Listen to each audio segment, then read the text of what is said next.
Most men die at 27 and we just bury them at 72.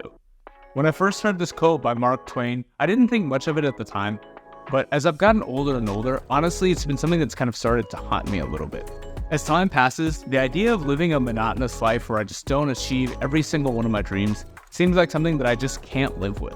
The reality is that success looks different for every single person, but most people have a vision of a dream life they want to live, and oftentimes it's actually not similar to the one that they're really living. Most people in their 20s just go through life aimlessly. They live the same year 10 times in a row without ever making any true changes that'll move them forward. People in their 20s regularly put off decisions they need to make until their 30s, but oftentimes it's too late. The reality is if you wait 10 years to make the good decisions, you'll actually be far behind. Most people in their 20s really never make the hard choices they need to set their life up for exceptional success, and they settle into a routine where dreams stay dreams and they're forced to say, what if? What if my life had been different? What if I had gone back and made different choices and really put myself in a position to live my dream life now? There's honestly nothing more that I feared than growing old, not achieving my dreams, not taking the risks that I should have, and looking back at life and thinking, what if I had just taken the risk to do something great? If you use your 20s wisely, you'll set yourself up with a foundation that will make the rest of your life far more enjoyable. And here's a few ideas that'll help you along the way. Principle 1. One man's trash is another man's measure of success. Most people in their 20s are wasting the most valuable resource in the world, their time. In fact, just a few days ago, Ryan Serhant, one of the most successful YouTubers and real estate agents in America, actually went on LinkedIn to say that he would trade everything he has, all his success, all his fame, all the money, if he could go back to be 20 years old with the knowledge he does right now. And oftentimes you'll find when you talk to older successful people, this is actually a pretty common theme. See, in a distracted age nowadays, 20-somethings spend their time on things that won't matter in the future, whether that's scrolling social media, partying all the time, or being in toxic relationships. While connection to other people is definitely essential and there's a healthy limit to these, overdoing it and giving your time away to everybody who asks for it will actually end up just making your life a lot worse. While most people are wasting their 20s though, there's a select group of people that understands the value of what time really is. It's a tool for your success. The most successful young people that I know measure every minute of their lives very diligently and don't say yes to anything that isn't worth their time. It's okay to have fun, it's okay to enjoy the company of other people, but there's a certain limit. And if something doesn't serve you, don't do it. You don't have to go to that extra party if you already went last week. If you got a bad habit of scrolling through TikTok, try replacing some of that time with reading a book. If you spend all weekend on the couch watching sports, next weekend, try to limit it by at least watching one game outside with your friends. Then, when you come back home, keep the TV off and do something productive like trying to pick up a new skill. This way, you're getting a little bit of the best of both worlds. You don't have to completely cut off all your friends tomorrow and uplift your whole life, but your brain is a muscle, and the more you train it to move forward on the things that are progressing in your life, the stronger it will become. And over time, prioritizing your success becomes second nature. Training your brain is extremely important, which takes us to the second idea, which is to make a way or write a will. Nowadays, the news that we're fed on the TV and on social media is designed to make us feel worse. Researchers found that 30% of teenage girls who spent 3 or more hours a day on social media were either depressed or engaged in self-harm. And it's not just young women either. Suicide rates are on the rise for young men year over year, with over 40,000 deaths in America attributed to death by suicide. People are frankly lonelier and more unsure of themselves than they've ever been. And that self-doubt is something that's really hard to break. That's why in order to achieve exceptional results, you have to set up routines for yourself that build your self-confidence and your assurance. All right, I had to make a quick change. Just traveled. I'm in this hotel in Nashville. They gave me this large suite. It's pretty cool, but here we go. If you're starting from a place of low self-esteem, you have to believe that you can make a way or you'll get crushed. And you can start small, even just starting with simple routines like walking every day, meditating for a few minutes, or you're just getting out of bed at the same time every day is really all it takes for you to build that mental muscle. Once you've built that baseline, the goal becomes easier and your brain will understand that you're capable of harder and harder things.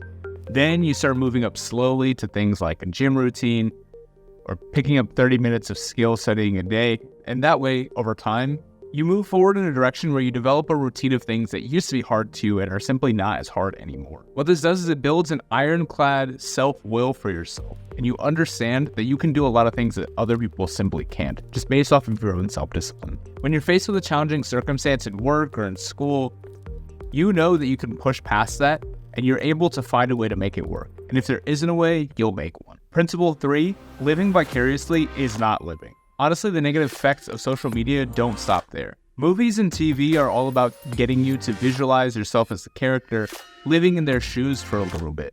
But in small doses, that's fine. It used to be that people would either watch a show once a week, or they'd go to the movies every so often. But social media puts this experience in the palm of your hands. And so people are living vicariously very regularly through people that they see online. TikTok and Twitter articles has people obsessed with these micro celebrities and influencers, knowing what they do every day, what their daily routines are, knowing what they eat for breakfast, while still not even planning for their own life. It's a crazy way to live. When you really stop and think about it, it's madness that you might know about a sports team's future or a celebrity couple's future, but don't know about your own. The constant attention that you pay to these other people actually makes their lives richer and better, while not improving yours at all. You stay in the same place, you don't change your habits, and they continue to feed off of your viewership and move forward in their life. You're the hero of your own story, and so you have to fight like hell to make your experience the best that it can be. Removing these distractions will enable you to put your mental energy towards things that actually benefit you. And you can do so by reducing your screen time and enabling yourself to focus. I started by actually choosing simple activities that enabled me to put my phone away for a decent amount of time. Like I would go to my local lounge and I'd play pool for a little bit, or I would just walk around for a few minutes just to get my own thoughts going. When I do work now, I leave my phone in the other room for an hour or even a couple hours at a time. This really helps you build that focus. You'll find that you're actually not missing anything. I found specifically that whenever I had my phone near me, I would spend a ton of time on Twitter because I had all these group chats and I would send things to my friends. But even when I didn't have my phone, if I just checked it once an hour or so, I really didn't miss out on anything, and I could still keep up with them. And I've come to find that an hour of focused work without my phone is equivalent to 2 or 3 hours of distracted work where I'm picking my phone up every few minutes and stopping. And honestly, maybe even more. So the key is to understand that you have to live your life and do whatever's necessary to break the habits of you sitting on your phone and looking at other people's lives. Make your life count and do the hard things that will make success happen for you. Principle 4, suppress to success. So let's say you've actually started applying some of these tactics to your life and you've gotten the ball rolling a little bit. You started to make some money, maybe you got a better job, and you are moving in the right direction. It becomes tempting to start rewarding yourself by buying new clothes, going on slightly fancier vacations, going to nicer restaurants. And in limited quantities, this all is fine. But you have to remember to keep your lifestyle limited if you want to reach a life that you truly want to live. Kevin O'Leary mentions that a salary is like a drug they give you to forget about your dreams. And once you start making a little bit of money, it's really easy to see why. With a little bit of extra cash, life gets a lot cushier and you'll start to see that it kind of dulls your sense of ambition a little bit. Slowly, you'll start to kind of enjoy the regular days of life, and over time, you're less likely to pursue an exceptional life that'll truly make you happy. There's an idea that comfort is a drug, and once you get used to it, it becomes addicting. If you give a man consistent sex, good food, and cheap entertainment, he'll throw his ambitions right out the window. The comfort zone is where dreams go to die. And I'm not perfect either. Frankly, there's been plenty of times where I've started to slowly increase my salary and I've gone out on slightly more expensive vacations. I've wanted to go hang out with my friends, go out to restaurants, or go get some nice watches, etc. But the reality is you have to ensure these behaviors don't become habitual. While it is okay to enjoy nice things once in a while, you have to suppress your lifestyle to ensure that you're building cash in your account. That way, when the time comes, you're able to buy your own freedom and flexibility of time, rather than having your expenses creep up steadily more and more to where you're just tied to a job because your bills are so high. If you build a strong financial basis in your 20s, it'll enable you to have more and more options, which also means more and more risk. If you want to try taking on a new business venture, you have more risk because you have more savings built up. If you want to try moving to a new country, you have the flexibility to do that. But if you're buried in bills, you simply do not. You simply have to keep working so you can stay current for the payments for things that you already have. Becoming exceptional in your 20s means that you frequently have to do things that other people simply aren't willing to do.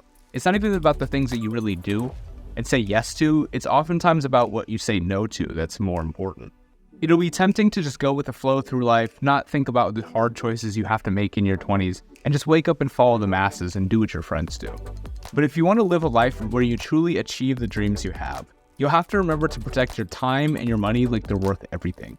The more you develop good habits, start to work on your life and not somebody else's, the more you'll slowly watch yourself get more and more physically and mentally disciplined over time. You'll watch yourself get physically and mentally sharper day by day and slowly become the person that you're meant to be.